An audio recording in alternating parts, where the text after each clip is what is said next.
સુરતમાં એકના ડબલ કરનાર 3 લોકોને મૈદરપુરા પોલીસે ઝડપી પાડ્યા છે. પોલીસે મુખ્ય ભેજાબાજ આરોપી કબ્બે બેગ સુરેન્દ્ર માલી સહિત 3 લોકોને ચાલુ ટ્રેનમાંથી ઝડપી પાડ્યા છે. આરોપીઓએ ફરિયાદી પાસે ₹5 લાખના ₹10 લાખ થઈ જશે તેવી લાલચ આપી રૂપિયા લઈ ફરાર થઈ ગયા હતા. જે મામલે આરોપીઓ વિરુદ્ધ મૈદરપુરા પોલીસ સ્ટેશનમાં ફરિયાદ નોંધાઈ હતી. પોલીસે 6 કલાકની અંદર જ એકના ડબલ કરનાર 3 આરોપીઓને ઝડપી પાડ્યા છે. ત્રણેય આરોપીઓ પાસેથી ₹5 લાખ પણ પોલીસ દ્વારા કબજે કરવામાં આવ્યા છે. મૈદરપુરા પોલીસ સ્ટેશનમાં છેતરપિંડીની ફરિયાદ નોંધવામાં આવી હતી, જેમાં એકના ડબલ થશે તેવી લાલચ આપી આરોપીઓ 5 લાખની રકમ પડાવી ગયા હતા. પોલીસે મુખ્ય ભેજાબાજ આરોપી કબ્બે બેગ સુરેન્દ્ર માલી સહિત 3 લોકોને ચાલુ ટ્રેનમાંથી ઝડપી પાડ્યા છે. આ મામલે પોલીસે 6 કલાકની અંદર જ એકના ડબલ કરનાર 3 આરોપીઓની ધરપકડ કરી છે. પોલીસે આરોપીની ધરપકડ કરી આ સમગ્ર મામલે વધુ તપાસ હાથ ધરી છે. મૈદરપુરા પોલીસે છેતરપિંડીના 3 આરોપીઓને ગણતરીના કલાકોમાં ઝડપી પાડ્યા છે. આ આરોપીઓ રાજસ્થાનના રહેવાસી છે. તેઓની અટક કરી વધુ તપાસ પોલીસે હાથ ધરી છે. આ મામલે પોલીસે 6 કલાકની અંદર જ એકના ડબલ કરનાર 3 આરોપીઓને ઝડપી પાડ્યા છે. ત્રણેય આરોપીઓ પાસેથી ₹5 લાખ પણ પોલીસ દ્વારા કબજે કરવામાં આવ્યા છે અને હાલ સમગ્ર મામલે પોલીસ દ્વારા આગળની કાર્યવાહી હાથ ધરવામાં આવી છે.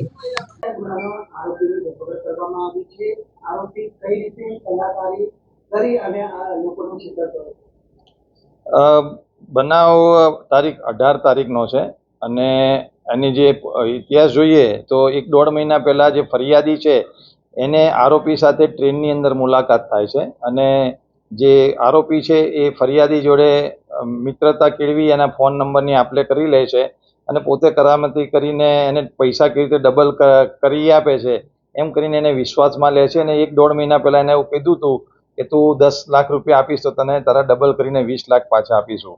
1 મહિના પછી જે ફરિયાદી છે એ લાલચમાં આવીને ₹5 લાખ ભેગા કરીને ડબલ કરવા માટે એને જાણ કરે છે. તો આ જે આરોપી છે એ ત્યાંથી રાજસ્થાનનો મૂળ આરોપી છે. એ ત્યાંથી પોતાની સાથે અન્ય 2 આરોપીઓને લઈને અહીંયા સુરત ખાતે આવેલ હતો અને હોટલની અંદર એ લોકો રોકાઈને આજે ફરિયાદી પાસેથી એ લોકો ₹5 લાખ લઈને ભાગી ગયેલા હતા. જે ફરિયાદી છે એ પોતે મૈદરપુરા પોલીસ સ્ટેશન ખાતે આવીને એકદમ નિરાશાજનક સ્થિતિમાં હતો. તો પોલીસે પૂછપરછ કરતા એને જણાવેલું હતું કે 2 માણસો એના ₹5 લાખ લઈને ભાગી ગયેલા છે. આ ફરિયાદ તરત મળતા મૈદરપુરાની જે ટીમ છે પોલીસની એને તુરંત જ કાર્યવાહી કરી અને જે હોટલના સીસીટીવી ફૂટેજને એના આધારે તપાસ કરતા જે 2 આરોપી બતાવતા હતા પણ એની જગ્યાએ 2ની જગ્યાએ 3 આરોપી અમારા ધ્યાનમાં આવેલા હતા અને તુરંત જ મૈદરપુરાની પોલીસ ટેકનિકલ સર્વેલન્સના આધારે એમના ફોટા મેળવવામાં અને એમના મોબાઈલ નંબર મેળવવામાં એમને સફળતા મળેલી હતી અને ખૂબ જ ટૂંકા ગાળામાં 3 થી 4 કલાકના ગાળાની અંદર 3 આરોપીઓને પોલીસે રેલવેમાંથી પકડી લીધેલા હતા અને જે મુદ્દામાલ છે એ તમામે તમામ મુદ્દામાલ સાથે આરોપીઓને પકડી લીધેલા હતા. જેમાં 3 આરોપીઓમાંથી 2 આરોપીને રેલવે પોલીસના સંકલનમાં રહીને દાહોદ રેલવે સ્ટેશનથી પકડી લેવામાં આવેલા છે અને જે મુખ્ય આરોપી હતો જે રતલામ પોલીસ સ્ટેશન પર એને પકડી લેવામાં આવેલો હતો અને તેની પાસેથી તમામ મુદ્દામાલ પણ રિકવર કરવામાં આવેલો હતો.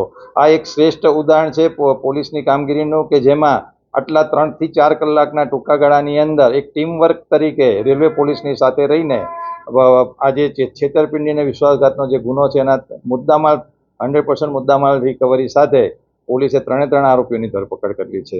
આરોપી છે એના નામ છે કલ્લુ બેગ માંગીલાલ, જેની ઉંમર 64 વર્ષ છે, શાહરૂખ બેગ કાલુ બેગ અને મોહમ્મદ સલીમ મોહમ્મદ અકબર. આ 3 લોકો ભવાની મંડી, જિલ્લો ઝાલાવાડ, રાજસ્થાનના રહેવાસી છે અને 3 આરોપીઓને પોલીસે ધરપકડ કરેલી છે. જે 1.5 મહિના પહેલા ફરિયાદી અને આરોપી બંને ટ્રેનમાં ભેગા થયેલા હતા ત્યારે આરોપી દ્વારા ફરિયાદીને પૈસા ડબલ કરવાની ટ્રીક બતાવી હતી, જેમાં જે ફરિયાદી છે લાલચમાં આવીને પૈસા ડબલ કરવા માટે એણે 5 લાખ ભેગા કરીને આરોપીને આપવા માટેની એને તજવીજ કરેલી હતી. તો સુરત શહેર પોલીસ તરફથી તમામ પ્રજાને જણાવવામાં આવે છે કે આવી કોઈ પણ લોભામણી કોઈ હોય જાહેરાત કરે તો એની અંદર અંજાઈ નહીં જવું અને લાલચમાં આવી પોતાના પૈસા ગુમાવવાનો વારો ના આવે એના માટે ખાસ ધ્યાન રાખવું. તો સુરત શહેર પોલીસ તરફથી પણ જણાવવામાં આવે છે કે આવી લાલચવાળી જ્યારે વસ્તુ તમારે ધ્યાનમાં આવે ત્યારે અચૂક એની અંદર સતર્ક રહેવાની જરૂરિયાત છે.